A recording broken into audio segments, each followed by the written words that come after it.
तो सर धूल पे अब तक कंट्रोल क्यों नहीं हो पाया है और वो किस तरीके से सर ये कंट्रोल होगा? बहुत आसान है और अभी तुरंत हो सकता है। अच्छा। एक भी धूल का कण अगर उड़ रहा है तो उसके लिए नगर निगम दोषी है, उसके लिए एक एक जनप्रतिनिधि दोषी। सबसे मुश्किल आपको कौन सा कार्य में लगा कि ये काम मुझे करना है और इसमें बहुत मुश्किल का सामना भी आपको करना पड़ा, लेकिन आपने वो करके दिखाया, वो कौन सा काम था? देखिए, घर घर पानी पहुंचाने का काम बहुत मुश्किल भरा काम था। कि 2024 लोकसभा चुनाव में आप जब गूगल पे आपके बारे में बहुत सर्च कर रहा था तो मुझे एक आर्टिकल मिला कि आप 2024 का चुनाव बीजेपी से लोकसभा चुनाव लड़ना चाह रहे थे। उसके बाद जब टिकट आपको नहीं मिली तो आपने ये ऐलान किया कि किसी भी उद्योगपति या किसी बाहरी को टिकट ना मिले, वरना अगर मिलता है तो मैं निर्दलीय चुनाव लड़ूंगा। इस बात पे कितनी सच्चाई है? कांग्रेस में एक हलचल शुरू होती है, तमाम सोशल मीडिया जो है वो आपके नाम को लेकर एक बात फैलती है कि चंद्रशेखर अग्रवाल जी कांग्रेस से चुनाव लड़ने जा रहे हैं। धनबाद में तो रोजगार की बहुत ज़्यादा संभावना है, लेकिन सर और लोग अगर रोजगार नहीं कर पा रहे हैं तो ये उनकी कमजोरी है और किसी की कमजोरी नहीं है। सर जनता वोट दे रही है सर, सबसे बड़ी ताकत उसके पास है। और जनता एक आशा में वोट देती है कि इस बार वोट देंगे तो शायद मेरा ठीक हो जाएगा। उसी आशा में 75 साल से वोट दे रहे हैं। ऐसा लगता है कि कोई माँ बाप नहीं है शहर का। कि किसी ने सर कहा कि जिसने सारे शहर को रोशन किए वो खुद अंधेरे में गुमनाम है। कोई ऐसा काम सर जो आपने आपके कार्यकाल में आपने दिल से चाहा कि मैं ये काम करूं, लेकिन आपको नहीं करने दिया गया? युवाओं को जो रोजगार देने का जो हम लोग के मन में था कि कम से कम 10-20 हज़ार युवाओं को हम लोग रोज़गार से जोड़े, उस पर हम लोग काम भी शुरू किए थे। बहुत सारी कंपनीज़ को साउथ से बुलाए भी लिए थे और वो लोग भी इंटरेस्टेड हो गई थी काम करने के लिए। ये 2 काम जो हम लोग नहीं कर पाए, इसकी कसक है। अगर आपको एक मच्छर काटता है तो इसमें निगम दोषी है। आपके गंदगी के चलते आपको अगर बीमारी होती है तो इसके लिए भी नगर निगम दोषी है। स्वागत है आप तमाम लोगों का मेरे पॉडकास्ट चैनल पे। आज हमारे साथ बहुत ही खास मेहमान मौजूद हैं जिन्होंने धनबाद को संवारा, जिन्होंने धनबाद को खूबसूरत बनाया। जी, मेरी मुराद धनबाद के मेयर श्री चंद्रशेखर अग्रवाल जी से है। सर आपका बहुत बहुत शुक्रिया सर, आपने अपना वक्त दिया। बहुत धन्यवाद। सर आपको कब लगा कि आपके अंदर एक राजनेता छुपा हुआ है? कब लगा मतलब? कि आपके अंदर एक राजनेता छुपा हुआ है, आप राजनीति के लिए आप बने हैं। हम लोग पहली बात तो राजनेता नहीं है, ना हम लोग कोई राजनीति करते हैं। हम लोग केवल काम करते हैं और राजनीति में विश्वास करते हैं। जैसे सर कहने का मतलब है कि आप धनबाद के जाने माने बिजनेसमैन भी हैं आप। उसके बाद 2015 का वक्त आता है और अचानक तमाम लोगों के कानों में एक शोर आता है, एक नाम आता है, चंद्रशेखर अग्रवाल। मेयर का जब चुनाव होता है तो उससे पहले सर आप एक लोगों को सिर्फ आप एक बिजनेसमैन के तौर पे मालूम थे। बाद में फिर आपने राजनीति में आप आए और अब चुनाव लड़े और चुनाव अब जीत जाते हैं। तो उससे पहले आपको क्या लगा, कैसे लगा, क्यों लगा कि आप एक राजनेता हैं, आपको चुनाव लड़ना चाहिए? नहीं, हम लोग पार्टी की मेंबरशिप तो 90 से लिए हुए थे जी। 1990 से ही लिए हुए थे और काफ़ी सक्रिय भी थे पार्टी के कार्यक्रमों में। इसलिए अचानक से जो आप बोल रहे हैं ऐसी तो कोई बात नहीं है। मतलब शुरू से ही आप पार्टी में रहे हैं? हाँ बिल्कुल। उसके बाद 2015 में आप चुनाव लड़ते हैं और 2020 तक सर आपका कार्यकाल चलता है। सर आपके राजनीति 2020 की अगर बात की जाए, 20 के बाद जब कार्यकाल जब ख़त्म हो जाता है और आप 2015 में आप जब चुन कर आते हैं, तो 15 से पहले और अभी तक का जो धनबाद है आपकी नज़र में वो कैसा धनबाद है? क्या कमी थी, अब क्या पूरी हुई है? ये तो जनता के लिए लोग काम करते हैं। ये तो जनता से आपको बात करना चाहिए कि उनको और क्या क्या कमी महसूस हो रही है, जिसको कि अभी जो भी जनप्रतिनिधि जिस भी ओहदे पे हैं उनको उसको पूरा करने की ज़रूरत है और उसी के लिए वो चुने गए हैं। ये तो जनप्रतिनिधि और जनता के बीच का मसला है और लगातार होने वाला काम है। ये एक बार नहीं कि एक बार हो गया बस दैट्स ऑल, ऐसा नहीं है। ये सतत प्रक्रिया है और लगातार होने वाला काम है। सर जब आप चुनाव लड़ रहे थे उस वक्त आपके मन में, आपके दिल में ये बात आती होगी कि जब मैं जीत जाऊंगा तो वो कौन सा काम है जो आप जीतते के साथ, बनते के साथ, पद में आते के बाद आप वो काम को करना पसंद किए और वो किसी भी सूरत में वो काम को आपको करना था, वो काम आप किए? देखिए, धनबाद नगर निगम तो ट्रैक पे था ही नहीं जी। और लग ही नहीं रहा था कि कोई अस्तित्व है नगर निगम का, और बहुत रूटीन से काम होते थे नगर निगम से। जिस पर्पज़ से निगम की संरचना हुई थी और जो बायलॉज और जो कानून नगर निगम में थे और जितने अधिकार नगर निगम को दिए गए थे, उसके अनुरूप वहाँ काम नहीं हो रहा था। और बहुत सारी मूलभूत समस्याएं धनबाद को चिढ़ा रही थी। गंदगी बहुत प्रचंड मात्रा में थी। हर सड़क के हर चौक चौराहे पे और थोड़े थोड़े दूर पे लोग अपने घर की गंदगी फेंक करके ढेर लगाया करते थे। झंडी बोलते थे, जो नाम आज लोग भूल गए हैं। जी। और पीने के पानी के लिए चारों तरफ त्राहिमाम मचा हुआ था। स्ट्रीट लाइट्स बिल्कुल नदारद थी। सड़कों की हालत बहुत बुरी थी। एक भी 4 लेन सड़क धनबाद में नहीं थी। सारी डबल सड़कें, सिंगल सड़कें। और जो धनबाद साउंड करता है एक अच्छे मतलब रिच शहर के हिसाब से, वो धरातल पे बिल्कुल नहीं था। और सबसे बदतर स्थिति सड़कों की, लाइट की, स्ट्रीट लाइट की, और यहाँ के लोगों की जो मिनिमम सुविधाएं हैं वो भी नहीं थी। तमाम चीज़ों जो आप बता रहे हैं कि जैसे 4 लाइन नहीं थी यहाँ पे, तो उसे आपने ही लेकर आया। बारिश होने के बाद सड़कों पे इतना पानी होता था कि चलना मुहाल होता था। अभी भी कई जगह पे ये सब परेशानी आती है सर। लेकिन कहने का मतलब ये है सर कि आप सबसे मुश्किल आपको कौन सा कार्य में लगा कि ये काम मुझे करना है, और इसमें बहुत मुश्किल का सामना भी आपको करना पड़ा, लेकिन आपने वो करके दिखाया, वो कौन सा काम था? देखिए, घर घर पानी पहुंचाने का काम बहुत मुश्किल भरा काम था, और उसमें हम लोग को काफ़ी मशक्क़त करनी पड़ी और हर तरीके का उसमें एफर्ट लगाना पड़ा। यहाँ से लेकर रांची तक हम लोग एक किए उसके लिए, और जिसका परिणाम हुआ कि 55 वार्ड में 100% वाटर सप्लाई का टेंडर हम लोग कर पाए। और दुर्भाग्य की बात है कि अभी तक वो योजना कंप्लीट नहीं हुई है। झरिया में भी हम लोगों ने 33 से लेकर के 52 वार्ड तक एक टेंडर किया था, वो भी योजना कंप्लीट नहीं हुई है। LNT को जो काम दिया गया था वो भी कंप्लीट नहीं हुई है। और श्री राम EPC तो पता नहीं काम कंप्लीट करेगा कि नहीं करेगा। इसकी एक्चुअल में कोई मॉनिटरिंग करने वाला रह नहीं गया हम लोग के जाने के बाद, जो प्रॉपर वे में मॉनिटरिंग करे और चीज़ों को ज़मीन पे उतारे।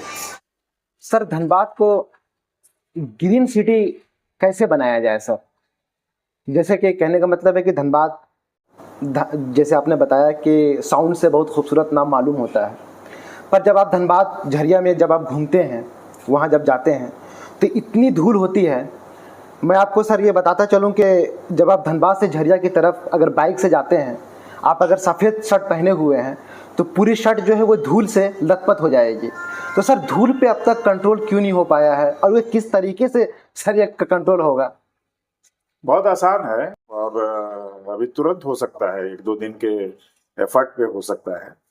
केवल कमी है विल पावर की, पॉलिटिकल विल पावर की कमी है, जिसके चलते ये हो रहा है। सर, तो किस तरीके से होगा? मान लीजिए कि अगर मतलब सारे इंस्ट्रूमेंट्स हैं नगर निगम के पास हैं,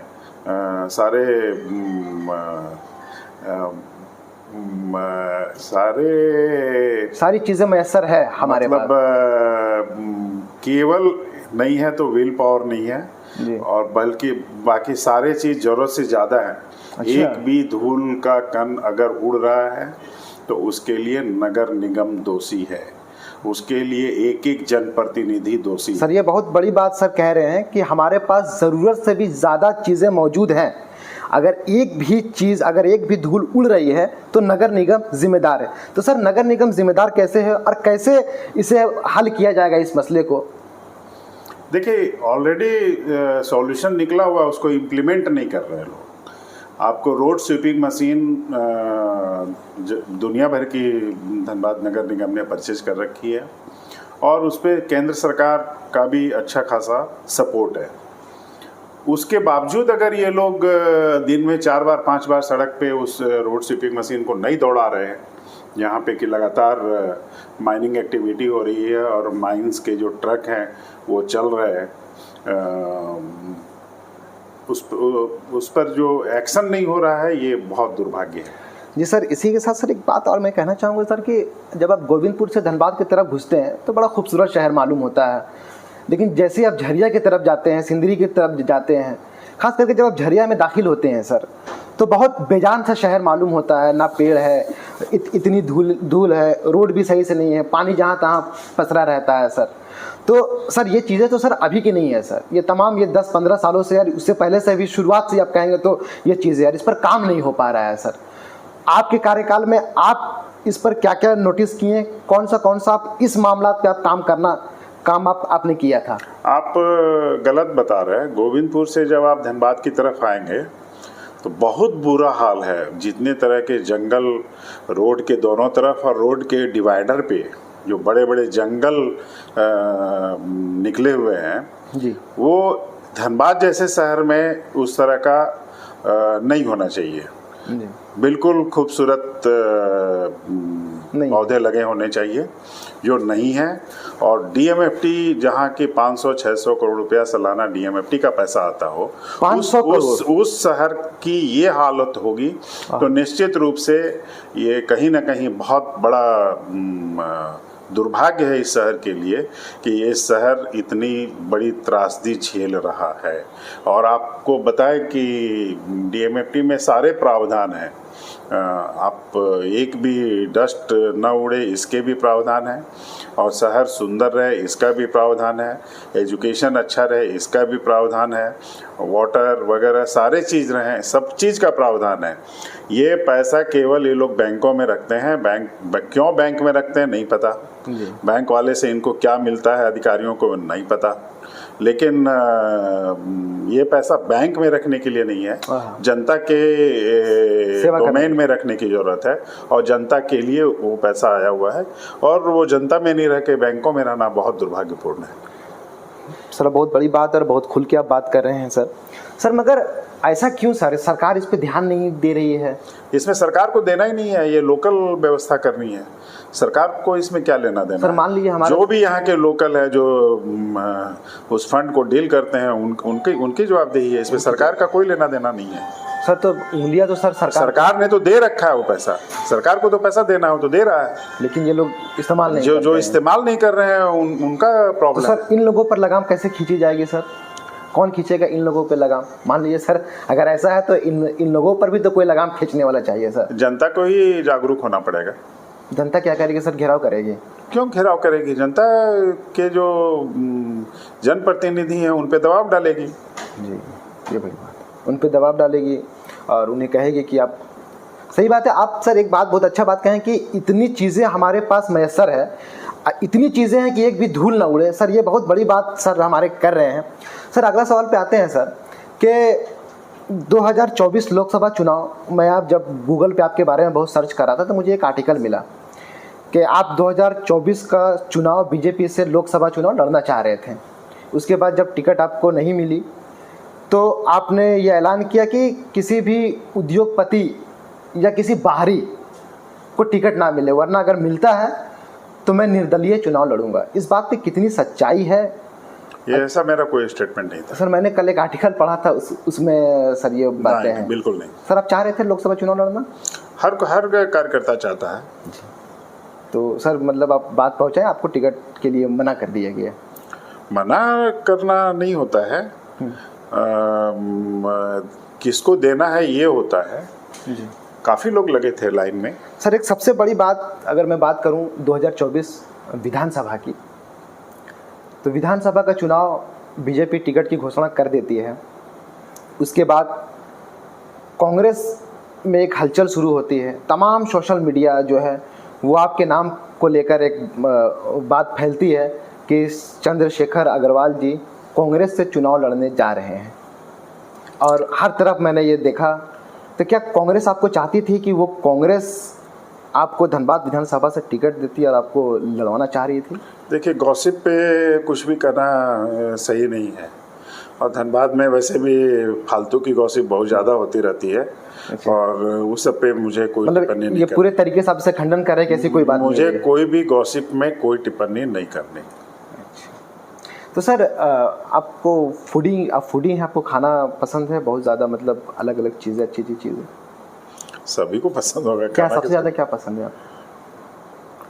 हम लोगों को क्या, चावल दाल सब्जी यही है, और क्या। सब्जी में सबसे बेहतरीन क्या लगता है आपको? पता नहीं, कोई भी मिल जाए। ये जैसे होता है ना कि जब बनाना पसंद है, खाना बनाना बनाते हैं कभी घर पे, कोई ना हो कभी कभी। तो सर धनबाद में सर एक चीज़ जो पाई जाती है कि यहाँ के युवा जो बाहर जा रहे हैं वो चाहते हैं धनबाद में रहे, कुछ अपना करें, लेकिन यहाँ पे वो सब चीज़ें मैसर नहीं है। ना अच्छी अब स्कूलिंग है, या फिर ये कहें कि ना यूनिवर्सिटी है, ना ही यहाँ पे रोज़गार है।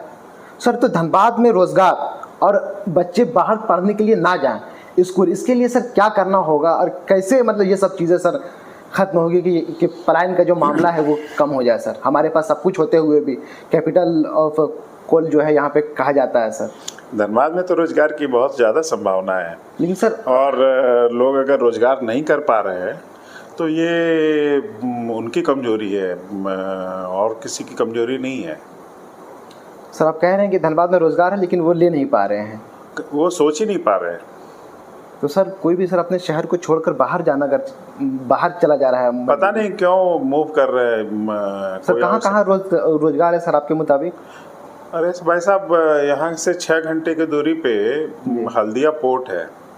जिस शहर से 6 घंटे की दूरी पे एक पोर्ट हो, और पूरा वर्ल्ड का मार्केट जहाँ से हम लोग कैटर कर सकते हैं, और वहाँ पे रोजगार की कमी होगी। मैं फिर बोल रहा हूँ, पॉलिटिकल विल पावर की कमी है। अच्छा सर, जाम की समस्या पे बात करते हैं सर। अब धनबाद में जाम की समस्या बहुत ज़्यादा है। आप अगर आप बात करें तो आप बैंक मोड़ से आप अगर गोविंदपुर जाना चाहें तो आपको इतना वक्त लग जाता है, कम से कम 1.5 घंटे का सफ़र आपको करना ही पड़ता है। सर धनबाद में जाम की समस्या से निजात धनबाद के लोग कब पाएंगे? देखिए, आप एक बात अच्छी तरह समझ लीजिए कि भारत कोकिंग कोल लिमिटेड जी, जो हमारी सड़कों पे अपनी गाड़ियां दौड़ा रहा है, ये कानूनन गलत है। उनको माइनिंग के प्रोडक्ट को ले जाने के लिए अपनी खुद की सड़क होनी चाहिए। वाह। और इस पे किसी का ध्यान नहीं है। इसमें हमारे बहुत सारे धनबाद वासियों की जान जा रही है, और ट्रैफिक, डस्ट, सब चीज़ से हम लोग जूझ रहे हैं। इसलिए ये पुनः जो भी यहाँ के पॉलिटिशियन हैं, बड़े पॉलिटिशियन, उन लोगों को इस पे स्टडी करना चाहिए कानून क्या है और कानून को कैसे इम्प्लीमेंट करवाना है, ये उनका काम है। और अविलंब जो भारत कोकिंग कोल लिमिटेड की जो गाड़ियाँ, माइंस की गाड़ियाँ हमारी उस सड़कों पे चल रही हैं जिस पे पब्लिक चल रही है, वो एकदम गलत है, नहीं होना चाहिए। उनको अपना प्रोडक्ट ले जाने के लिए अलग उनको अपना रास्ता बनाना है, चुनना है, और इसको डिस्टर्ब नहीं करना है। तो जब तक देखिए चीज़ें, जो कानून है वो नहीं इम्प्लीमेंट होगा तो गड़बड़ हो गई। वाह, ये बहुत सर खुल के बात कर रहे हैं सर। मैंने जब कल फेसबुक पे ये लगाया कि मैं आपका इंटरव्यू करने जा रहा हूँ, तो कई लोग झरिया से जो लोग हैं वो लोग सवाल कर रहे थे कि झरिया में जो रोड की जो समस्या है, सबसे बड़ी जो पानी की जो समस्या है, तकरीबन 75 साल में भी वहाँ पानी, जैसे मैं जिस कस्बे से बिलोंग करता हूँ सर, वहाँ मात्र एक नल है। तो सर पानी की समस्या से धनबाद की, झरिया की जनता जो है कब इससे बचेगी, कब ये मामला ख़त्म होगा सर? हम लोग ने 310 करोड़ का जो टेंडर किया है वो अगर सही ढंग से उतर जाए, पानी की समस्या समाप्त हो जाएगी। सर तो ये कहाँ रुका हुआ है? ये राज्य सरकार ने रोक रखा है? नहीं, माडा को, उसको माडा ने टेंडर कर दिया है, लेकिन काम जमीन पे उतर नहीं रहा है। उसकी मॉनिटरिंग नहीं ठीक से हो रही है, उसके जो भी प्रॉब्लम्स हैं कॉन्ट्रैक्टर के उसको सॉल्व करके आगे बढ़ाने की ज़रूरत है। सर तो इसके पीछे चुनाव भी एक मामला है कि चुनाव नहीं हो पा रहा इसलिए नहीं, चुनाव का मतलब नहीं है, जनप्रतिनिधि तो है जी, लेकिन वो काम नहीं करवा रहे हैं। वो हर 10 दिन 15 दिन पे अगर वो रिव्यू करेंगे प्रोजेक्ट को तो प्रोजेक्ट आगे बढ़ेगा। सर आप बिलीव नहीं करिएगा सर कि जब आप झरिया में रात में भी अगर आप 2 बजे रात में भी आप जाइएगा तो मैं देखता हूँ सर कि औरतें, बूढ़ी औरतें, माए बहन, सब पता है मुझे सर अपने सर पे आप लोधना में चले जाइए, वहाँ रात में पानी खुलता है और महिलाएं रात भर जगी रहती हैं, मुझे पता है। सर जनता वोट दे रही है सर, सबसे बड़ी ताकत उसके पास है। और जनता एक आशा में वोट देती है कि इस बार वोट देंगे तो शायद मेरा ठीक हो जाएगा, उसी आशा में 75 साल से वोट दे। और सर वही महिलाएं सर मैं देखता हूँ कि डेगची लेकर सर पे, और 2 बजे रात में, सुबह 5 बजे सर वो खुद अकेले तनहा जो है वो पानी भर रही है सर। और एक ऐसा समस्या सर कम से कम 75 साल में सर, तो इस समस्या से तो जनता को निजात हो जाना चाहिए सर। चुनाव में एक आशा क्रिएट की जाती है कि अब आपका हम ये कर देंगे, वो कर देंगे, वगैरह वगैरह वगैरह जी, लेकिन उस पर सर उधर नहीं पाते हैं। अच्छा सर 2020 में आपका कार्यकाल जो है वो खत्म हुआ सर, तकरीबन 5 साल होने वाला है सर, चुनाव क्यों नहीं करा पा रही है सरकार? ये तो सरकार से पूछिए आप, मतलब कुछ तो रीज़न होगा ना सर। मुझे कुछ नहीं पता है। अगर चुनाव होता है तो इस बार फिर आप चुनाव में खड़े होंगे सर? अगर लड़ने योग्य होंगे तो जरूर खड़े होंगे सर। योग्य का मतलब आप इसके इसमें रिजर्वेशन होता है, सीट किसके लिए, जैसे महिला के लिए जो बात चल रही थी कि अब किसके लिए रिजर्व होगी, वो एक रोटेशन वाला पोस्ट है, इसलिए मैं बोल रहा हूँ। आपने जब चुनाव लड़ा था वो ओबीसी सीट थी उस समय, उसके बाद सर अभी बात चल रही थी कि महिला की सीट, अगर आपके योग्य होता है तो आप चुनाव लड़ेंगे सर। आपके नज़दीक सर अभी धनबाद में कौन सी सबसे बड़ी समस्याएं हैं जो अगर आप चुनाव लड़ते हैं, जीत जाते हैं, तो सबसे पहले इन समस्याओं का आप हल निकालेंगे? अंबार लगा हुआ है समस्याओं का, कोई 1-2 समस्या नहीं है। यहाँ तो हर कदम पे समस्या ही समस्या है जी। और ऐसा लगता है कि कोई माँ बाप नहीं है शहर का। कि किसी ने सर कहा कि जिसने सारे शहर को रोशन किए वो खुद अंधेरे में गुमनाम है।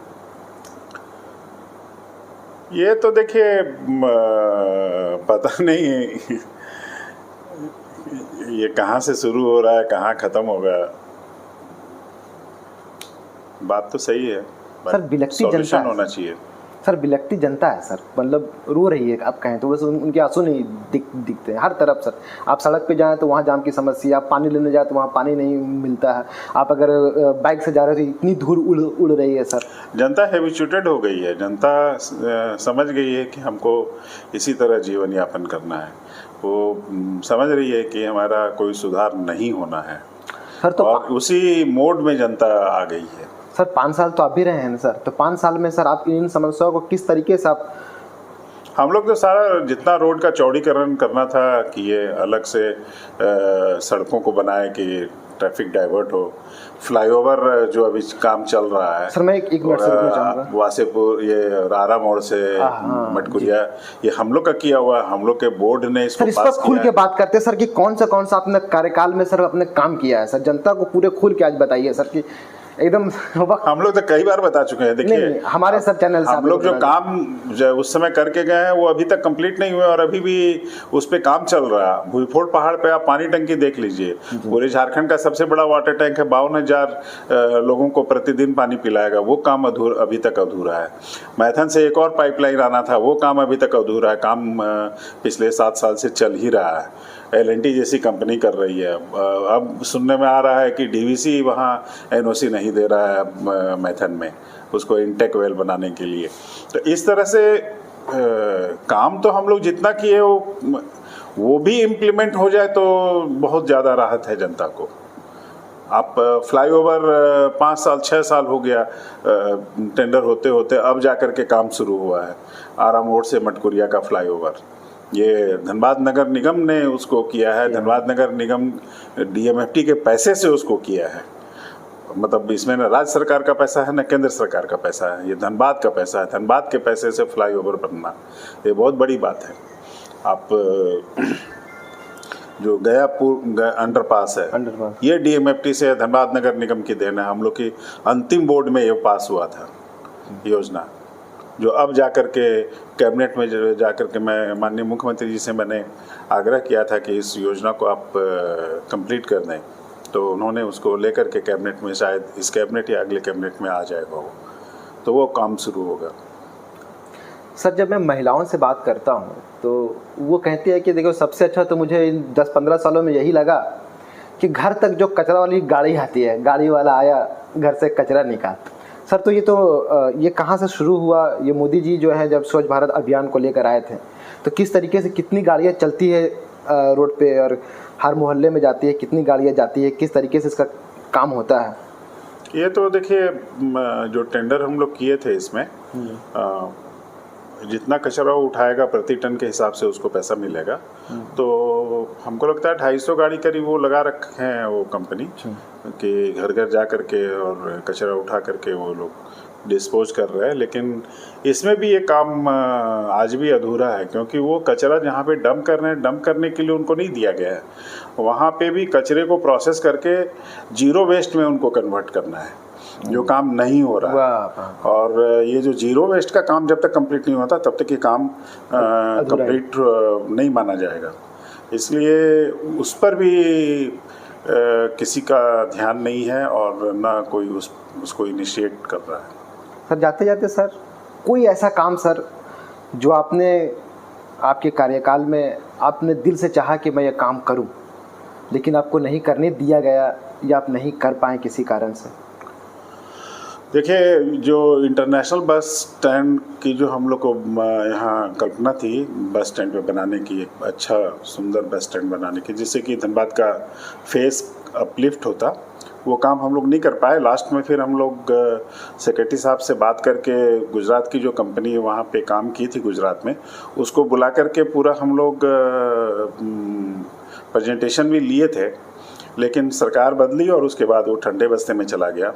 तो ये एक काम रह गया। प्लस युवाओं को जो रोज़गार देने का जो हम लोग के मन में था कि कम से कम 10-20 हज़ार युवाओं को हम लोग रोज़गार से जोड़े, उस पर हम लोग काम भी शुरू किए थे। बहुत सारी कंपनीज़ को साउथ से बुलाए भी लिए थे और वो लोग भी इंटरेस्टेड हो गई थी काम करने के लिए।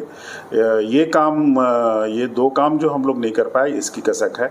और यहाँ के युवाओं को जब हम लोग देखते हैं कि वो अपने लाइन से भटके हुए रहते हैं और उनको कोई एक प्रॉपर, जो अभी आप शुरू में बोले कि रोजगार की बात, उनको जो एक रास्ता नहीं मिल पा रहा है, उस पर बहुत तेज़ी से काम करने की ज़रूरत है। और इंडस्ट्रियलिस्ट और युवाओं के बीच में समन्वय बना करके और एक्सपोर्ट बेस्ड काम करके उन लोगों को सबको रोजगार से जोड़ा जा सकता है। सर कोई ऐसा कस्बा, कोई ऐसी गली या कोई ऐसा, मतलब ये कहने की कोई कस्बा हो जिसे देखकर आपको दुख होता है कि यार यहाँ पे कुछ और बेहतर किया जा सकता था? नहीं, ये स्कोप हर जगह है। धनबाद का एक एक रोड, एक एक कोना में ये स्थिति है। बहुत बुरे हाल में शहर है और शहर इस तरह से होना नहीं चाहिए जिस तरह से शहर डेवलप हो रखा है। इसमें दिन रात काम कीजिएगा तो 20-25 साल लगेंगे शहर को ठीक करने में। 25 साल का एक वक्त चाहिए, तब जाके ये शहर जो है पटरी पे आएगा। पटरी पे आएगा, उसके बाद फिर गाड़ी चलेगी। सर जनता से कोई, अगर आप कोई बात कहना चाहेंगे, कुछ बताना चाहेंगे तो सर यहाँ पे हम जनता से यही कहना चाहेंगे कि नगर निगम के बातों को समझें। नगर निगम क्या है, वो किसके लिए है, उस चीज़ों को थोड़ा ढंग से समझें और उसका लाभ पूरा लें। क्योंकि नगर निगम, अगर आपको एक मच्छर काटता है तो इसमें निगम दोषी है। आपके गंदगी के चलते आपको अगर बीमारी होती है तो इसके लिए भी नगर निगम दोषी है। लेकिन एट द सेम टाइम जो प्रॉपर्टी टैक्स है, जो भी निगम के चार्जेस हैं, वो भी आपको देना बनता है जिससे कि वो काम कर सके। क्योंकि सफाई और ये सब स्ट्रीट लाइट ये सब के लिए कभी भी बाहर से पैसा नहीं आता है, आप ही का दिया हुआ शहर का ही पैसा शहर में लगता है। ये ना राज्य से आता है ना दिल्ली से आता है। इसलिए आप जितना अपने शहर को जैसा चाहिएगा वैसा बनाना आपके हाथ में है। जितनी जल्दी आप अपने दायित्व को समझेंगे और नगर निगम को भी समझाएंगे उसका दायित्व, तो दोनों के समन्वय से लाइफ बहुत इजी होगी। ये थे हमारे धनबाद के मेयर जो बहुत ही विस्तार से तमाम चीज़ों पर रोशनी डालें। सर आपका बहुत बहुत शुक्रिया सर। बहुत कम लोग होते हैं सर जो इतना खुलकर बात कर सकते हैं। और सर मैं अगर सच कहूँ तो जब मैं आपसे सवाल करा था तो आप इतना फॉरवर्ड जवाब दे रहे थे। बहुत अच्छा लगा सर आपसे बात करके और बहुत बहुत शुक्रिया।